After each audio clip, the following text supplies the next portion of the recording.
up a new job, but I'm hoping it ain't hard. After all, it's a night shift, I'll be working the graveyard. Urban legends aside, I think I'll be fine. There's no way these things are alive. It's just a robot with nothing inside, right? Not like I'm fighting to survive. What was that noise? Bonnie is gone. Honestly, my skin is starting to crawl. Something is coming, they're walking the halls, and now that my power is starting to fall, I'm sick of seeing all these sinister faces. Why am I working for minimum wage? If I could be killed, they should give me a raise. Why did they hire me? This is insane.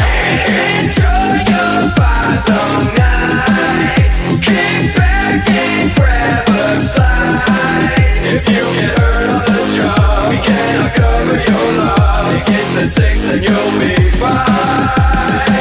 What's with all of these accidents happening, and we're still in business? That is baffling. All these cameras had better be accurate. I can't imagine if they get their hands on me. Gotta look past all the tragedy. What was the bite of 87? Actually, why does it seem like every damn event at Freddy's is no less than a massive catastrophe? You don't need to reiterate the gravity of making sure I don't run out of batteries, or they might reconfigure my anatomy, adding me to the mechanical family.